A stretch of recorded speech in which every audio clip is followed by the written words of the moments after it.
onto this computer. We are now recording 250. What I want to do is I want to finish a couple of slides from the last PowerPoint that we were at, and then we'll transition to Unit 4, which is today's fitting methods and how we got there. And because the last few slides talk about real ear, and they also talk about a unique twist of now. That's kind of a bridge between the Now R and Now NL1 that came out, and NL2 as well, but there's a bridge, and it was called NALRP for profound loss. There she is. Hello. Hail, the gang's all here. We're here. I was just telling these guys how much snow we've got now over here. We got like a foot overnight. It's just like, holy cow, has it been? Anyway, I'll tell you, it's a weird low pressure front we don't normally get, but it's making up for lost time, I'll tell you. So here we go. Share screen, and we'll take a peek and take a look at our notes under hearing aid fittings, and you're going to see this thing we talked about, the way that they've calculated targets for now, right? We kind of talked about that last week, but look at this little guy right here at the very end. At the very end of your notes for Unit 3, right at the end, NALRP. And I wonder if I even have the PowerPoint slide on that particular guy as well. And I just might. Just might. NALR and RP, not quite. Okay, so I'm going to show you then in the PowerPoint of today. And here was, I'll just show you a slide that we'll get to later on, and you'll see this is the bridge I'm talking about. Our NALRP. Around 1990, they did a study in Australia where they had a whole bunch of people whose hearing loss was like the white. And then they had a whole bunch of people whose hearing loss was like the yellow. And you can see that the white has better hearing in the lows and worse hearing in the highs. And they'd asked these people what they preferred. Check this out. These guys want more high frequency gain, and these guys wanted less high frequency gain. Exactly the opposite of what you'd think. Same here. These guys wanted more low frequency gain, even though they had better low frequency hearing, and these people wanted less low frequency gain than these guys did. What this is talking about is cochlear dead regions. Cochlear dead spots. When you've got no hair cells to aid, why bother? And that's why NALNL1, nonlinear version 1, targets tended to end in thin air because they didn't want to aid the hearing where it was the worst. And this was the wrinkle that appeared at the end of the linear hearing aid era. NALRP for profound. It's the same as now R. It's just that here they began to think, what's the difference between audibility and effective audibility? You can make a sound audible, but if the guy's got so few hair cells there that he can't make any sense out of it, why aid? And I guess this is the shot or the picture I wanted to show that goes with this last statement right here. So this was the last bridge from the old fitting methods to the fitting methods of today. And in Unit 3, the PowerPoints there that I'll finish talking about at the very end was the emergence of real ear. The emergence of real ear occurred at the end of the 1980s, where you started looking at insertion gain. They had a really weird way of doing things. And let's look at what they did. The real ear basics. Now Sam knows this because he's been fitting hearing aids for quite a while, but on any real ear system, you're going to have your speakers, and you're going to have the person sitting about 1.5 feet away from the speakers with the hearing aids on the ears, and you're going to have a loop tied around one ear and a loop around the other ear and a tiny probe tube stuck into the ears. And what they used to do was they would look at outer ear canal resonance. This is how we figured out what outer ear canal resonance was. When you learned about this in 120 anatomy, and when you keep hearing about this is how they figured out what it was by doing real ear. And they would look at this and they go, okay, that's cool. And they'd say, there's the unaided ear canal resonance. There it is. There's the REUR, real ear unaided response. They'd hold the tube gently in place, put the hearing aid on top of the tube, have the same sounds coming into the hearing aid, and look at real ear aided response. And aided minus unaided equaled real ear insertion gain. And was that close to your target? Was it close to your now R target? Was it close to your Libby target? Was it close to your Berger target? Whatever target you were using. But always remember they used one target for any particular hearing loss because hearing aids were linear, and linear hearing aids give the same gain for all input levels. Therefore, the single target represented what you wanted for average conversational speech inputs. All right, and then you'd see if you hit your target or not, and then you'd readjust until you hit your target, and blah, blah, blah. So when you're starting out doing real ear, and this gets into the nuts and bolts of this particular course, okay? There's the loop that hangs around the ear. Here's the tube that would go into your ear. Now the length of the black box, or the length of the box, notice that there's two mics on it. You've got a mic right under this red thing here, and you have a mic on the face of the box. And then this is the wire that connects to the real ear system. So what you're doing at the very beginning, you notice that your two mics. The reference mic makes sure that the sound coming out of the speakers is behaving itself. If you said you wanted 65 dB SPL, the reference mic, which is right here, makes sure that the speaker is putting out that sound. I'll show you what I mean. If I move closer to the real ear system, the sound out of the speaker is going to get softer. If I move away from the real ear system, the sound's going to get louder because it's trying to maintain 65, whatever I set it at, okay? So that's the purpose of the reference mic. It's to make sure that the system is behaving itself. The probe mic, which is this, is measuring the sound at your eardrum. And the tube is stuck inside your ear canal. And you can see this tube all the way up to near where your eardrum is. Okay?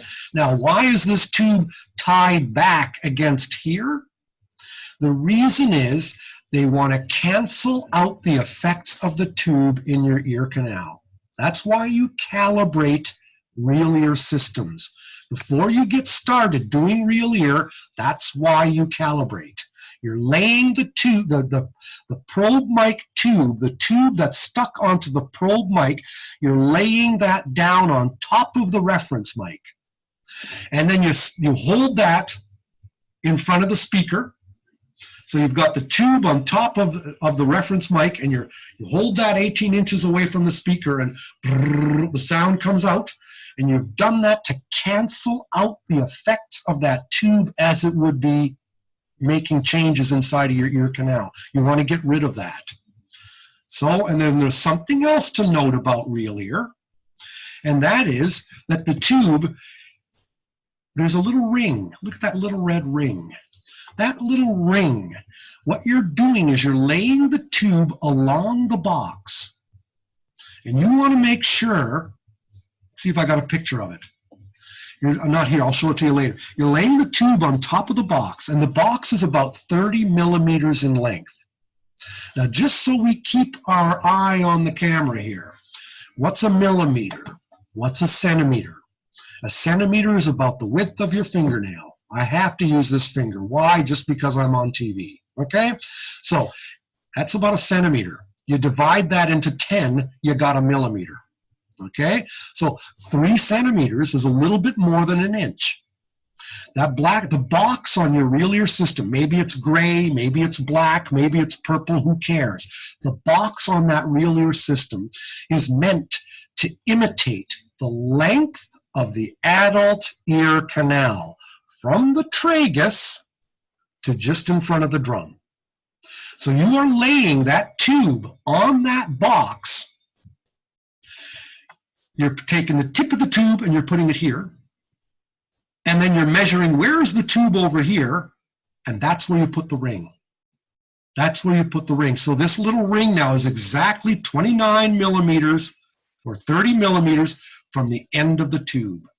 That means when I take the person and have them sitting down, if I put that ring right at the tragus, it means that the tip of the tube is close to the drum.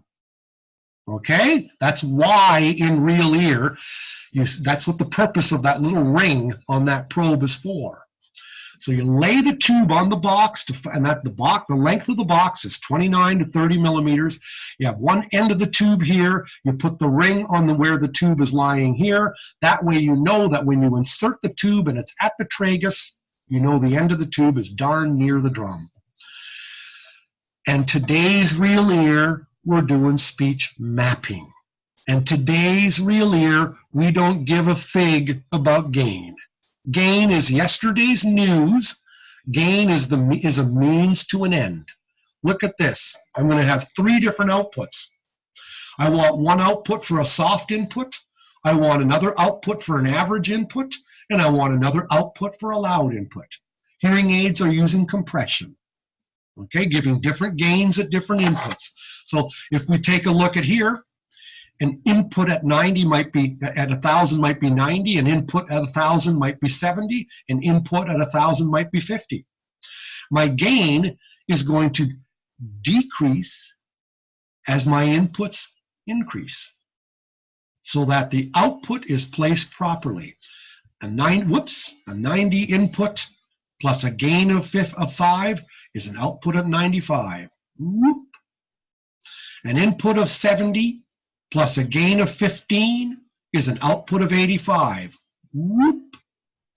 An input of 50 plus a gain of 25 gives you an output of 75. Whoop. And that's at 1,000 hertz. Okay? It really hurts. Now, basically, this is what you're ending up doing. You'll have the normal hearing is plotted in dBSPL at the bottom.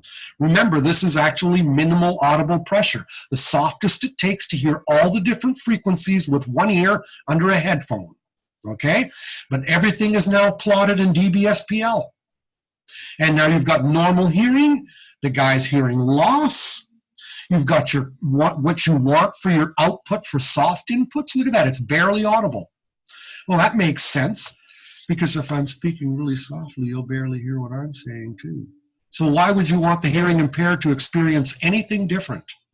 So whether you're using NAL 1, NAL 2, DSL5, whatever fitting method you're using, the outputs for soft inputs are generally hugging the thresholds. And that means you can literally see what the person's hearing. You can go, yep, you can barely hear that. Yep, because it's barely above the thresholds. Good. That's where you want soft speech to be. Because if normal hearing people are hearing soft speech, they can barely hear it either. So why should the hearing impaired be any different? And then, with average speech inputs, you want the outputs to all be above the thresholds, especially at Matthew, Mark, Luke, and John. 5, 1, 2, and 4. Those 4 frequencies, you want those to be sure to be audible. And whether you're using NAL 1, NAL 2, DSL5, who cares? You generally want the outputs to be about 1/3 above the hearing levels. About 1/3. Not right in the middle. It's too much. About 1/3. And you want the outputs for loud inputs to be below loudness discomfort levels. Whether you measured them yourself or whether you used averages. Most people use averages, okay? But what you've done now is you've literally mapped speech. We've mapped it into the guy's dynamic range. Here's his dynamic range at 1,000. Here's his ceiling, here's his floor.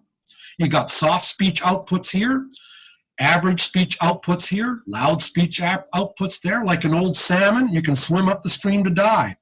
It's a great counseling tool. I'll tell you, it beats the heck out of, I'll show you, it beats the heck out of this. I mean, how can you counsel with a slide looking like that? If that's the way you did Real Ear, and that's the way people used to do Real Ear. And we'll be talking about this more than just today. I'll be showing you more slides of yesterday's Real Ear. But this is the way I was taught to do Real Ear, was this.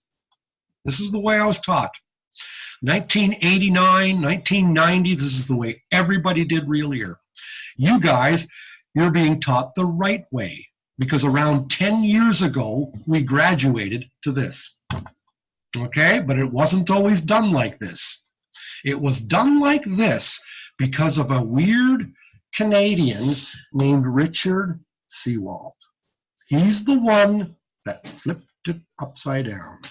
If it wasn't for that guy, audiology, Real Ear would be different today. He looked at that old Real Ear, and he was a pediatric audiologist in Halifax, Nova Scotia, Canada.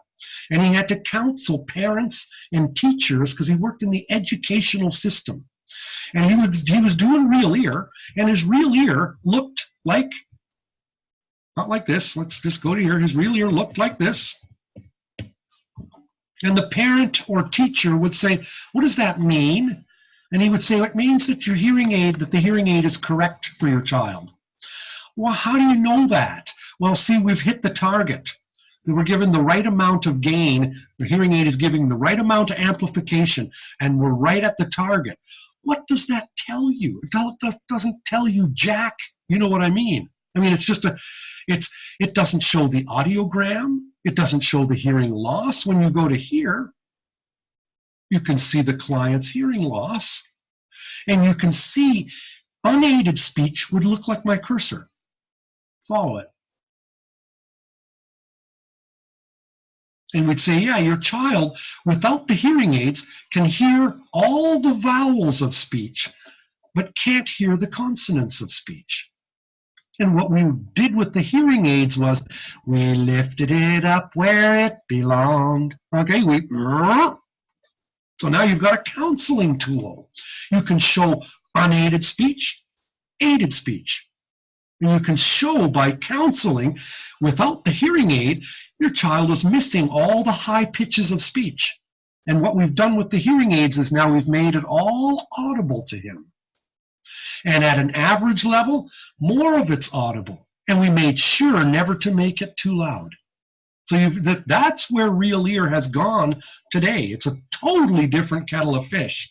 So now let's go to our notes for Unit 4, to where we are today.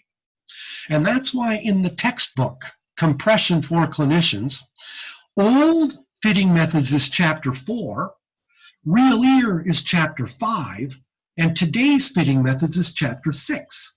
And the reason I did that is because the evolution of Real Ear and Fitting Methods occurred together.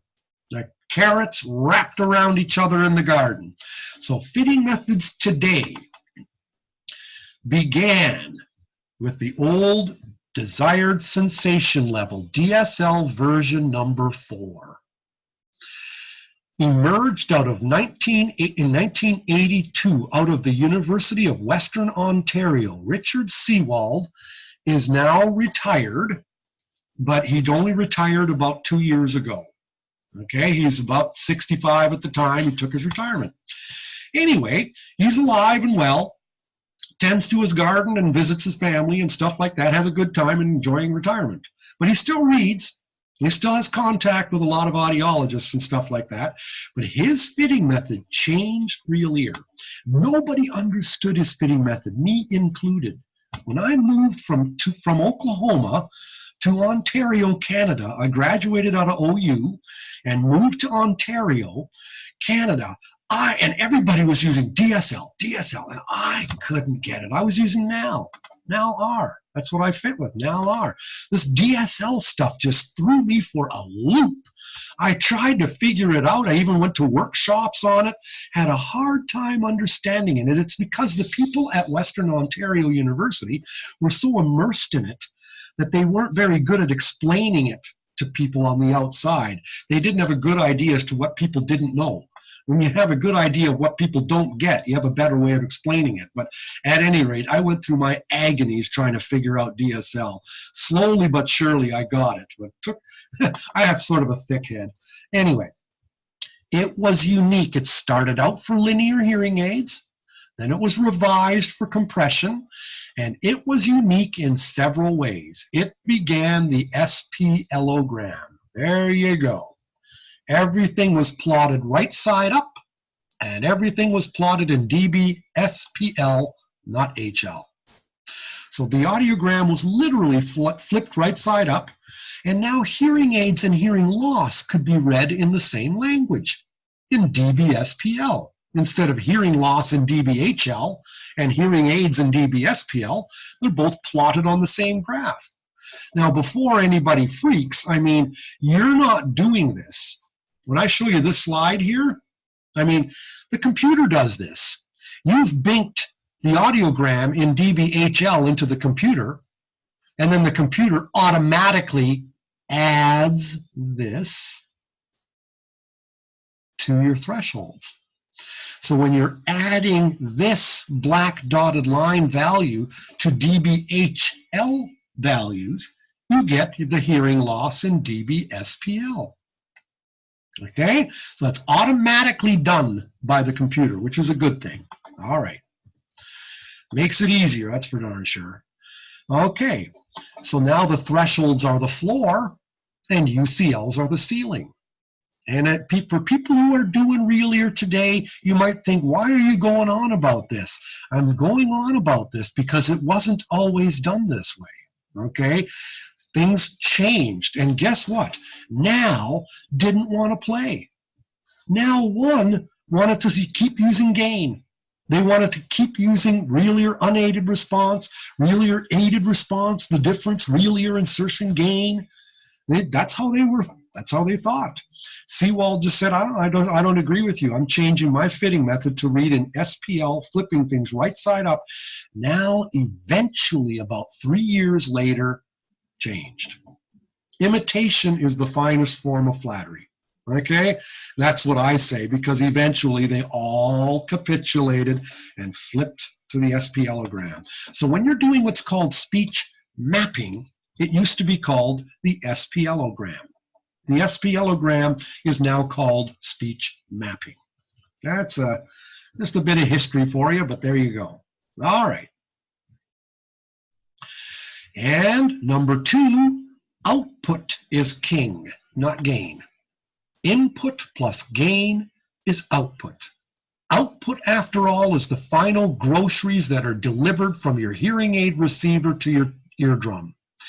Aided output for speech inputs should sit nicely within a dynamic range. Aided outputs for speech inputs should sit nicely in the listener's dynamic range. That's what they mean by mapping speech. That's literally what they mean by it. DSL-4 was also quite concerned with transforms. Oh my gosh. Let's talk.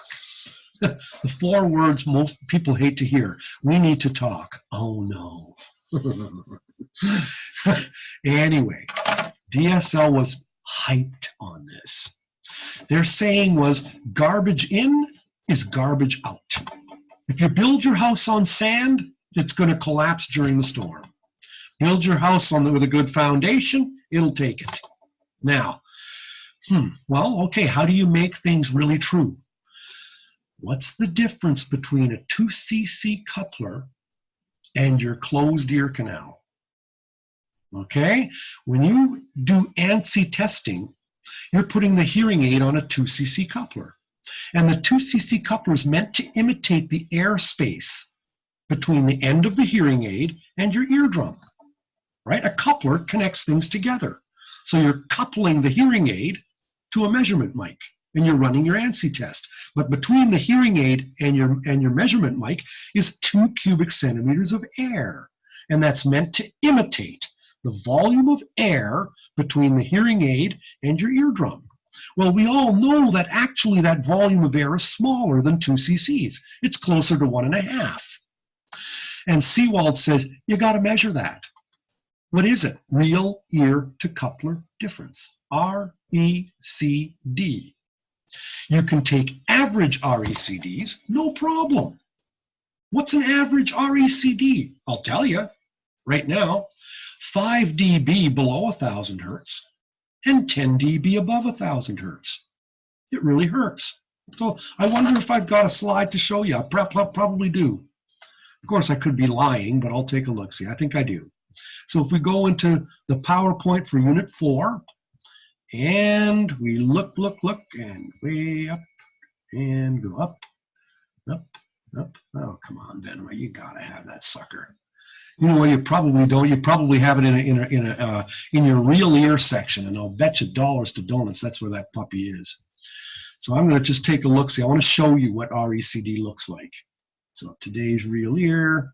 Yeah, okay. Pull up that for a second here and just show you RECD. See if I've got a nice picture of it. There you go. Beauty. Real ear to coupler difference. RECD. If a hearing aid is doing the dashed line on some ANSI measure in the average human ear, it's doing the solid yellow line. What's the decibel distance between the dashed and the solid lines? About 5 dB below 1,000 hertz and about 10 dB above 1,000 hertz. Okay? Here's real ear to coupler difference again. The coupler response, the real ear response, and the average difference. The average is about 10 dB above 1,000 hertz and about 5 dB below 1,000 hertz. Yes, Angela. Now, hang on here. Yo. I think I've seen that last graph on a different slide, and I understand that the dotted line represents this 2 cc coupler. Correct. Yep. This last one said closed ear canal. I thought a solid line represented like an ear simulator. Ear simulator is close to a real ear. Okay, when they say ear simulator, that's on that mannequin called KEMAR, Knowles Electronic Mannequin for Acoustic Research, and that coupler on that one is 1.5 cubic centimeters, more like the human ear. So when they're calling it ear simulator, that's actually meant to really more closely imitate the human ear. Okay. So the same thing could be said there.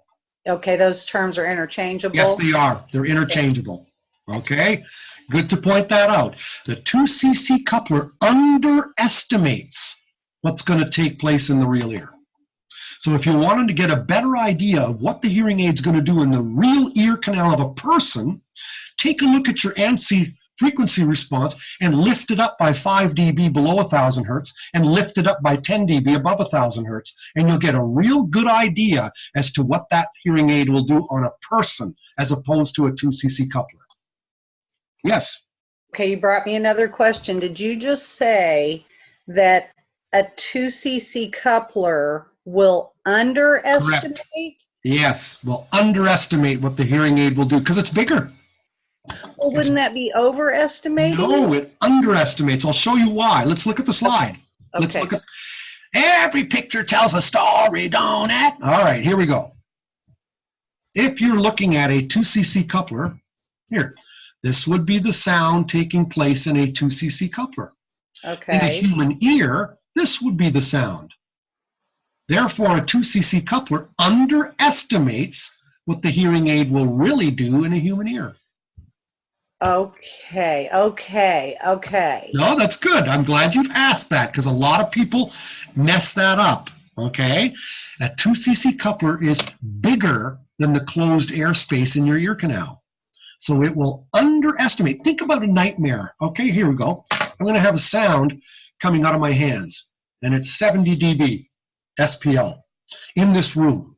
Now, like a nightmare, I'm going to make the roof, the ceiling, and the floor come closer and closer together, and the walls come closer and closer together.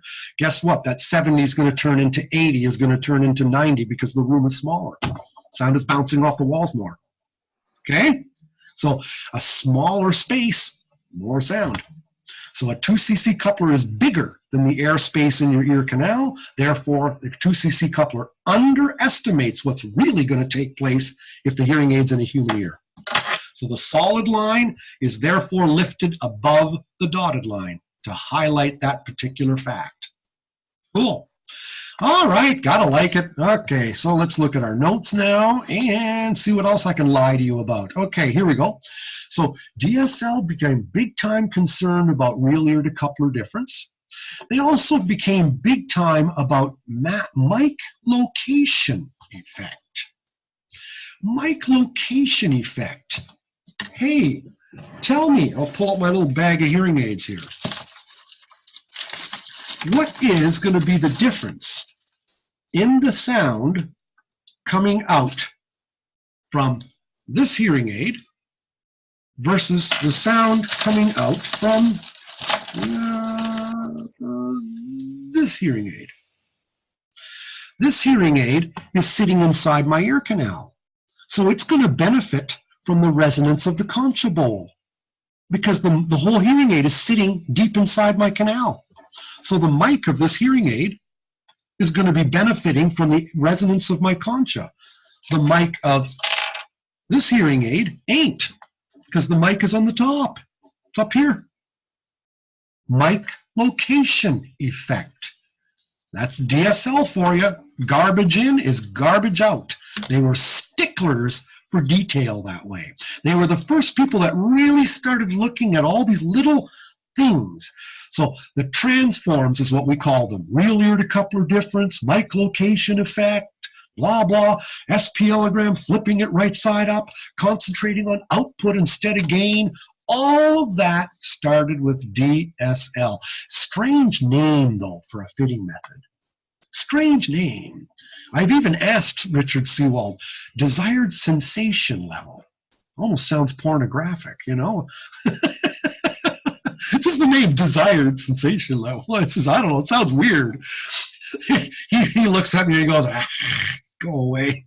I call it diesel. It's the diesel method as opposed to gasoline. Hey, when I was a kid, my dad had an old Mercedes-Benz that ran on diesel. Us kids were all embarrassed by it. We hated that car. It sounded like a truck and stunk like a bus. We hated it, but he loved it. Of course, he got about 400,000 miles on that car before it died. That's what those, they don't die, man. You can't kill them. They just go on forever. Anyhow, well, as I say with those big diesel trucks, I mean, they got thousands and thousands of miles on them, way more than a car ever will. Anyhow, here we go. All right, what else here? Pediatric application. Oh, yeah, this is kind of interesting, too, about DSL. Let's see if I can scroll down here. Pediatric application. Once you took the real ear to coupler difference, now, on real ear systems, RECD is easy to measure. So you can look at average RECD like I showed you on that slide with the dashed line and the solid line, but you can actually measure it on somebody, and it's really easy. It takes about 5 seconds to do it. The thing just goes, okay, you're done. And what it looks like, measured RECD, it looks like this. Share screen, and it looks like, here we go. Okay, I'll show it to you. The coupler response is always the same, but I measured it on Sam Christensen. Okay, here we go. This is his real ear response. So his real ear response minus the coupler response is the measured RECD as opposed to the average RECD. You see, the average RECD is this, about 5 dB below 1,000 hertz, about 10 dB above 1,000 hertz. That's the average, as seen here too. About 5 dB below 1,000 hertz, about 10 dB above But Sam's RECD might be this. So it's a little bit different from the average. Okay? So some people really insist on measuring RECD. Some people don't. Here's what you should do. If it's an average adult, take the average. If it's a person with a small ear canal, though, I'd measure it. If it's a person with an overly large ear canal, I'd measure it, because they're going to be different from the average, okay? But someone with a typical ear canal, I don't know if it's always, advisable that you just need to measure the RECD. Now, where I come from, here in British Columbia, Canada, they've just made it law. You have to measure it on everybody. And I'm going, oh, man, okay, I guess, whatever. I won't argue, because if I argue about it, then they won't take my clinical placements of students where I'm teaching up here. So I know not to bite the hand that feeds me. So here we go. All right, looking at share screen here again. And we'll go to our notes. Take a look, and here. If you measure the RECD on a baby, now we're not fitting babies, you and I are hearing instrument specialists, but audiologists graduating out of Missouri State University, which is right next door to OTC, okay, they are learning how to do this. Because what they do, if you've measured the baby's RECD, you can send baby home.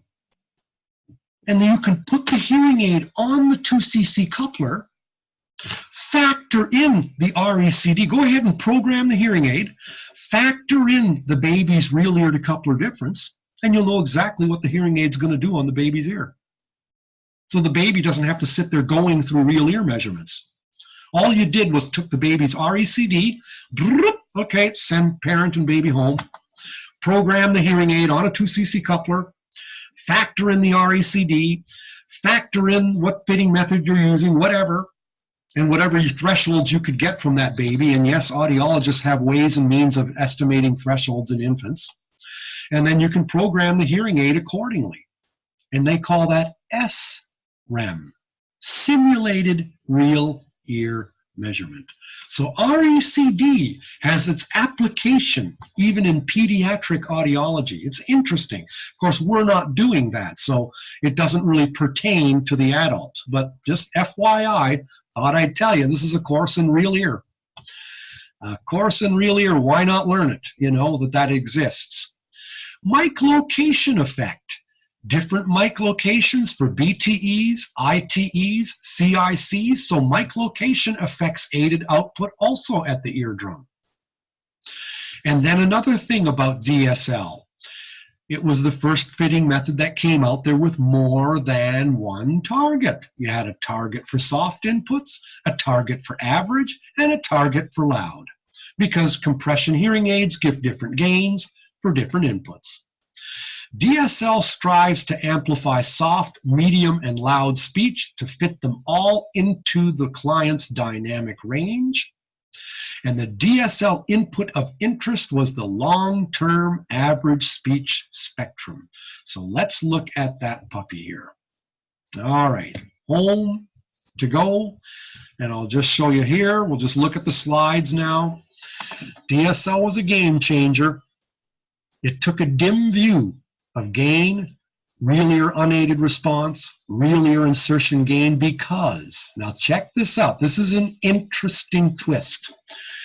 Thresholds obtained under circumoral headphones or with insert headphones, what happens when you take a headphone and put it on an ear? What do you think happens to the unaided ear canal response? What happens to your outer ear canal resonance when you put a headphone on it? Where does that ear canal resonance come from? It's a quarter wave resonator, remember?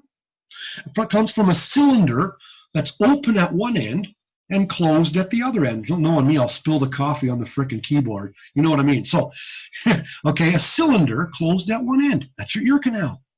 Quarter wave resonator. It's going to resonate with sound waves 4 times its length. Well, what happens when you put a headphone on that? You've lost the resonance. It's gone. Because the ear canal is now closed at both ends. It's no longer a quarter wave resonator. So DSL said, heck, what are you doing, man? It's like, if you're measuring thresholds with headphones, inserts, or circumaural, you've driven a truck over top of the real ear unaided response. That outer ear canal resonance is gone. Therefore, your targets are based on thresholds that didn't even incorporate one's REUR in the first place. If you wanted to use real ear insertion gain, they said, with this REUR and REAR using the unaided ear canal, then you should have obtained your thresholds in a sound field with the ears uncovered, because only in a sound field with the ears uncovered are you incorporating the real ear unaided response, because only then, only in that situation, the ears aren't plugged. So they really, he just looked at that and went, why are you using, so I'll just draw the picture here. We'll just look at the picture carefully. I'm trying to escape out of here and go into our first one. Why are you looking at this? Whoops. Why are you looking at this, said Seewald, at this? Because this comes from an open ear canal, closed at one end, open at the other. So if you didn't use this when you tested hearing, why are you using this when you're testing hearing aids? You didn't use this. This isn't even real. It's like you killed this off as soon as you put headphones on. So if you want to insist on using this, then you should have obtained your hearing thresholds in a sound field where you're not wearing headphones and where the sound is coming into your unblocked ear canals. Okay, then go for it. That was the issue.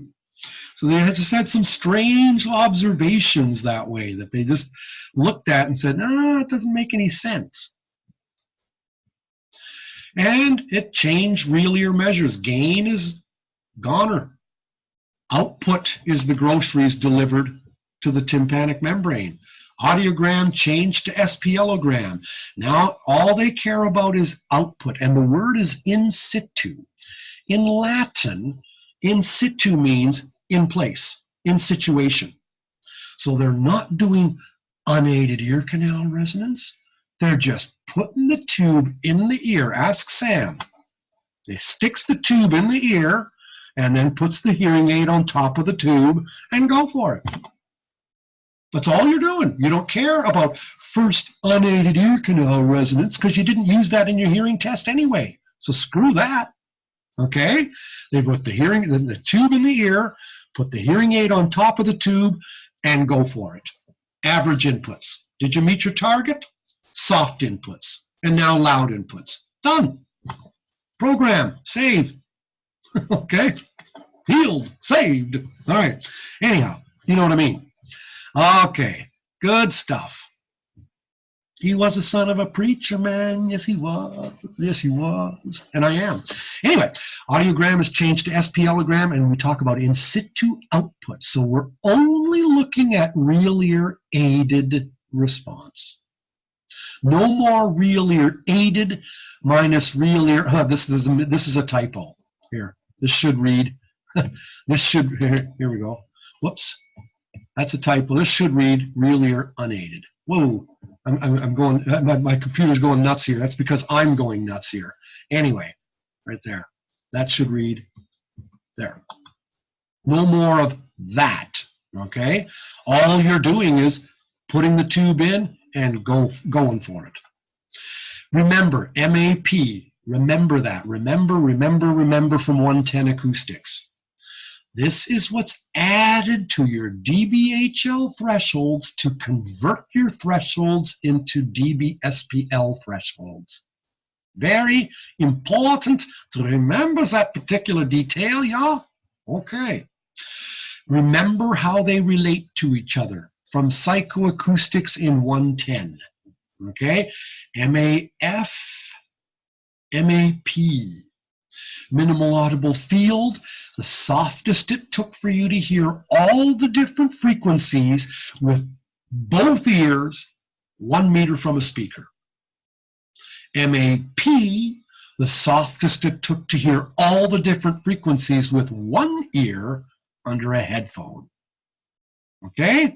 And look at how MAP has the little bump, and it has that little bump because you have plugged up the ear and you've killed off this on the left. Okay? So MAP usually has this little bump right there. Okay, that's what you'll see. Anyway, MAF, MAP. It's a good, this is something good to keep in mind. And this is what's written down here is exactly what I was saying verbally a few seconds ago. Okay, minimal audible field, the softest it takes to just barely hear all the frequencies at 1 meter distance from a speaker with both ears. Minimal audible pressure, the softest it takes to hear all the different frequencies with 1 ear under a headphone. The MAP bump caused by the loss of real ear unaided response when plugging up the ear with the headphone. All right, that's because you've done this. You've killed off this. Okay, so here's a hearing loss on a typical audiogram on your left. So maybe Angela tested somebody's hearing, tested Roger's hearing, and came up with an audiogram looking like this on the left. And then now she's going to do real ear. And these thresholds are automatically plotted in dB/SPL going up.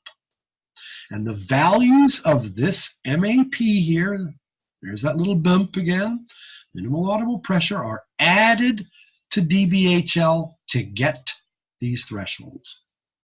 Now you've got the listener's dynamic range. Perfect. So here's unaided speech for this person. And they called this LTAS. This is what WDRC calls LTAS. What does that mean in English? Let's read it. Long-term average speech spectrum, LTAS. Now what is LTAS? Long-term unaided speech spectrum, or long-term average speech spectrum. When we talk speech, where's most of the energy in speech? In the vowels. Where's less energy? In the highs.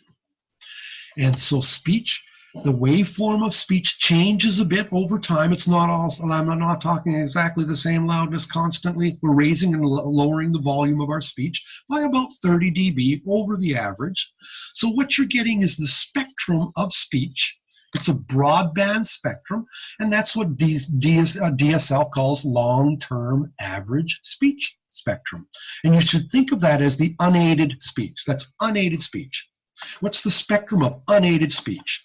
So the nice thing is that's laid over top of the audiogram. So now you've got an excellent counseling tool. Here you go. You can see here, here's Roger's hearing loss. And this is what Roger hears. This is what parts of speech are above his hearing levels. And the rest over here is below his hearing levels. And what we want to do is lift up these so that it sits like this. There's your counseling tool. So today's real ear is much, much better at counseling. And this was the whole focus behind DSL, making a new way of presenting the outputs, a new way of, a new focus, a focus on output instead of on gain, a change from dBHL to dB/SPL so that hearing aids and hearing loss are read in the same language, having more than one target because hearing aids are giving different gains at different inputs, taking into account these transforms like mic location effect, real ear to coupler difference, all of those things accompanied DSL. Probe measures today follow DSL's lead. They use only in situ, hearing aid in place, real ear aided response. And it's actually easier than the old way. REUR is only measured to ensure good probe tube placement. What do I mean by that? Let's describe what I mean. We're almost done here for today. So don't freak. Here we go. Here we go. There. When you look at this picture, okay, if the probe tube is not close to the drum, you won't get this. If the probe tube is placed so it's too far away from the eardrum, like if the probe tube is barely in the ear, all the highs here are going to be gone. So sometimes people look at REUR today to ensure good probe tube placement. Then again, why bother? Why not just look inside and see for yourself? Look with the otoscope. And you can see that the end of this probe tube is darn close to the guy's eardrum. So I'd rather just look. But at any rate, that's where that comes from. In our notes now, we'll figure out where to finish for today. Here we are. So you've got all these little aspects. Okay, and here's something else. When you're looking at long-term average speech spectrum, okay, when we look at that, notice the line here. See how that's not in the very center of the orange? See the line here? It's not in the very center of the orange here either. Now, why is that? This is the average, and then this is that 30 decibel kind of range, because we're not all speaking exactly monotone. So this is the average, and this is kind of that range. And the average doesn't sit right in the middle of the range. It's really weird. And let's look and see if I've got a slide here that can help explain that as to why. And then I think that will be just great. Let's see if oh yeah, here we go. Perfect. Let's say you have noise, like a fan or an air conditioner.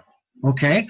If you have a fan or an air conditioner, it stays at one general intensity. So here's the intensity on the horizontal of a fan or an air conditioner, and this is the percent of time that the fan or air conditioner is at one particular intensity. So most of the time, it's at some particular intensity. You can look at this light blue one, even like a teacher in a class. Some students got A's, some students got B's, some got C's, and some got D's. Okay, it's a bell curve. And in general, I guess most of the students got between B and C. Okay, think of it like that. Now look at the orange. The orange is all over the place. It's nuts. Okay, the statistical distribution is what these are showing. A bell curve means everything is in the center. The average intensity was right in the middle of the range. It was right in the middle. That happens with a fan or an air conditioner, where that doesn't change much in intensity over time. But look at the sound, or listen to the sound of my flapping gums. As I'm talking to you, it's sound like I'm mentally insane. That's what speech is.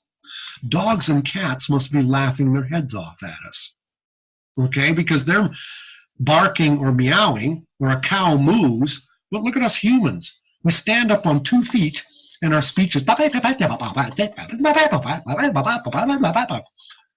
We're nuts.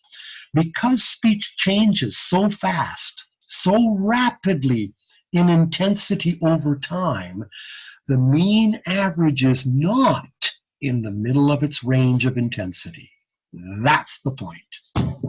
Okay, and that's also how digital noise reduction works. In hearing aids, they use the same principle. If the sound is like this, show you again, I'll show you the slide. If the sound is like a fan or an air conditioner, its intensity has a bell-shaped distribution. It means most of the time, the intensity was at some fixed intensity. It didn't fluctuate much. And that's when the hearing aid will use its digital noise reduction. Remember that from 240? When does digital noise reduction kick into place? DNR works if the sound coming into the mic of the hearing aid stays steady in intensity over time. So a fan or an air conditioner, the artificial intelligence of the hearing aid is making a statistical decision. Is it a bell curve shaped distribution of noise intensity, or is the noise coming into my mic fluctuating like crazy over time? If it's fluctuating, it's speech, amplify. If it's not fluctuating, reduce, must be noise. Okay, that's how digital noise reduction works. So think of a 4-channel digital hearing aid. This channel, this one, and this one. And they're all using DNR. And if all 4 channels are picking up steady state intensity noise, they go down.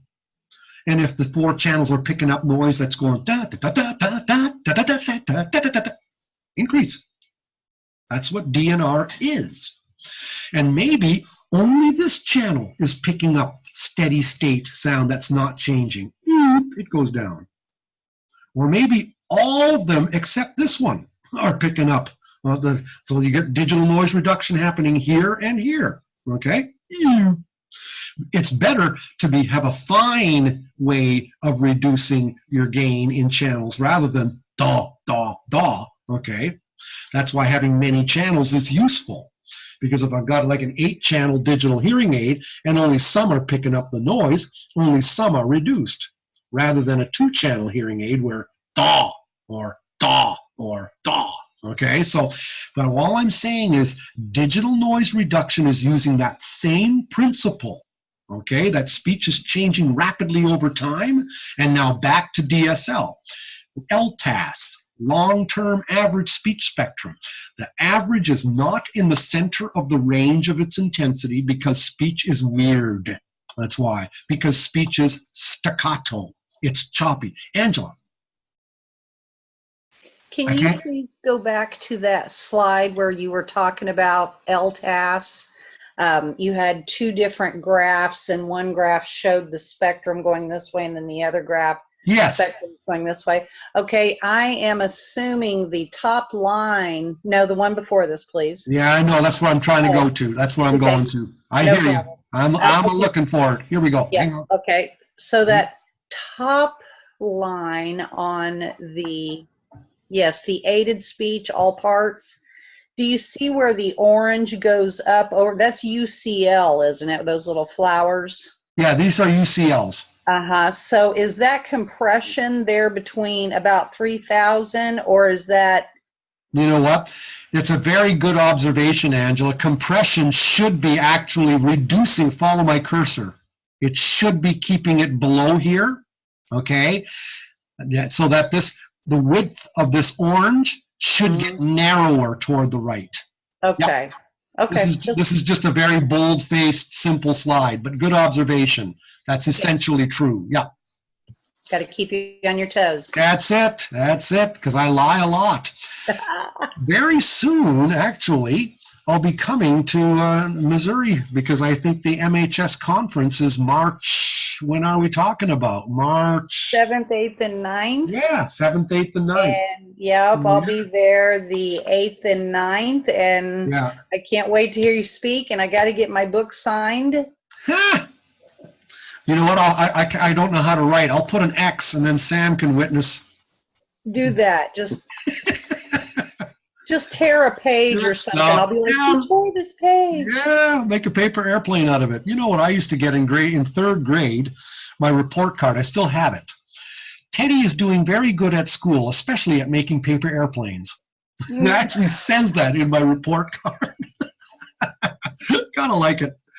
Okay, share screen here, we'll be done, okay? So basically, if we go over to, all right, hang on, I just want to see where we're going. This is where we will begin next week. We're going to be comparing DSL for compression to now for compression. And look at how the spirit or the seriousness of DSL compared to now. Much more playful icon, you know? You come from the land down under. And look at this. They're showing you the hearing loss plotted and the loudness discomfort levels and the various different output levels. And you can see the compression working in the highs. You can just tell this logo is very, this one here is, I'm going to go for a beer, mate. Let's go for a pint. I don't know. So we'll be talking about the comparisons of these two fitting methods next week. And in our notes, let's see where we got to today. We got down to about right here, right where I'm sitting. Okay, and that's why I even put in italics here. This is also what digital noise reduction algorithm sees upon. Speech has a really weird, abnormal distribution of its intensity, and that is why its average does not sit halfway inside of its range. Now, I'll say in my notes that I make to myself, this is exactly where we'll stop, where we'll end today. Next week, we'll pick up from here. Okay? All righty then. Very good. I'll stop sharing. This has been the third Zoom session I've done today. Last one, too. Thank God. I can take this thing out here and I'll put it out in the snow. Angela, question? Oh, thought you did. Okay. All right, amigos. Adios. Live long and prosper. See you when we look at you. See you, Dr. Ted. All righty. See you, Roger.